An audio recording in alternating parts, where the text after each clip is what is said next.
Hi guys, welcome to our new video.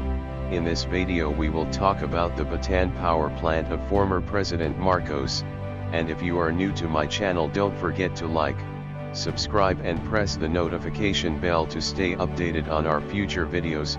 That's only here in Glick Volcan TV.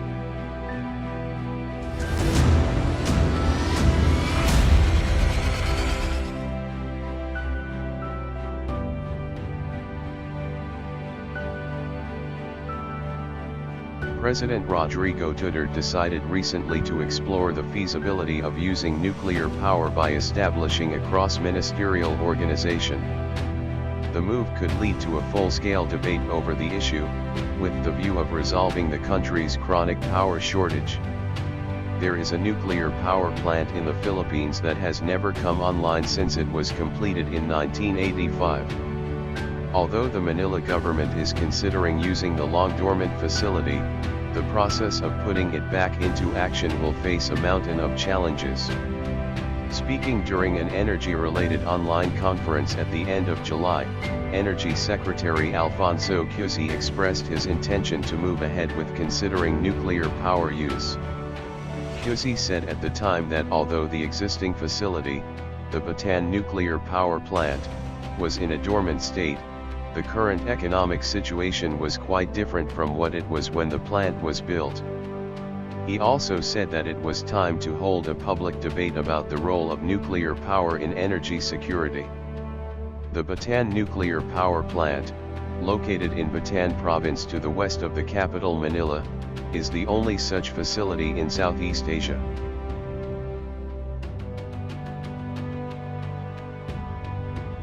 The decision to build the plant was made in 1976 by the authoritarian government of then-President Ferdinand Marcos. With cooperation from the US, the facility was completed in 1985. But with the collapse of the Marcos regime during the People Power Revolution in February 1986 and then the Chernobyl nuclear accident in April of the same year, the new administration of President Corazon Aquino decided, just before the Bataan nuclear power plant was due to start chimerical operations, that it should not open. The plant's reactor was made by US-based Westinghouse Electric, which went bankrupt in 2017.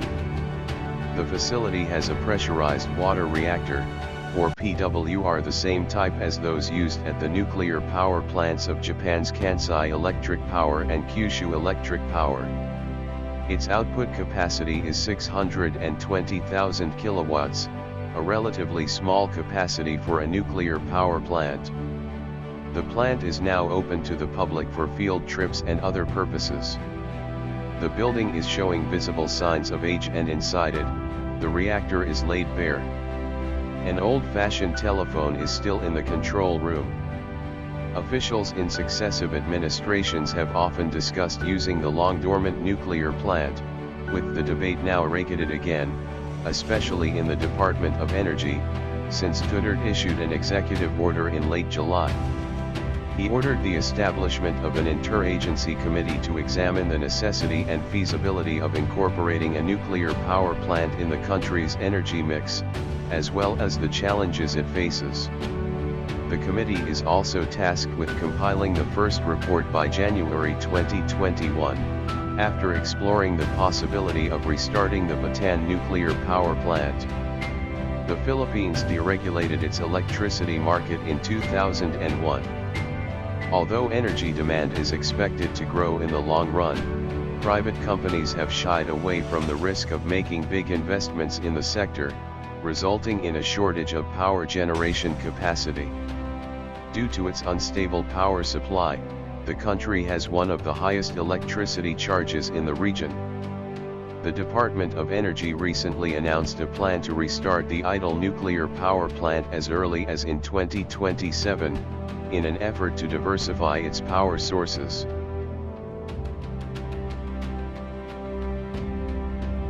The Philippine government has already called on other countries to provide expertise. In 2019 it consulted with South Korea's Korea Hydro and Nuclear Power over preliminary investigations to explore the feasibility of small nuclear reactors. It also agreed with Russia's state nuclear corporation Rosatom to examine the possibility of constructing a nuclear power plant. A Rosatom executive reportedly proposed the introduction of offshore floating nuclear power plants. Discussions could extend further depending on the results in January of the committee's examination. Whatever their findings, there would still be a huge amount to be done if the plant was to reopen. The International Atomic Energy Agency in October 2019 submitted to the Philippine government a report on the country's nuclear policy, stressing the need to obtain public understanding, create legal frameworks, nurture human resources and improve related infrastructure. One IAEA executive said that although the agency can provide support, it is up to the Philippines to solve the problems and push the plan forward. The president instructed that the plan should be studied carefully and start from the ground up. I take that to mean that Bataan residents should first be consulted if we are in favor of reopening the Bataan nuclear power plant, presidential spokesperson Harry Roque told reporters on October 1. It is not certain whether Duterte himself is positive about the introduction of nuclear power plants. It could be that he wants to come up with solutions for the Bataan nuclear power plant, which is a negative legacy left behind by the Marcos administration by the time his presidential term ends in June 2022. Thanks for watching, and that's where our video will end. And don't forget to like and subscribe so you can be updated on our next videos.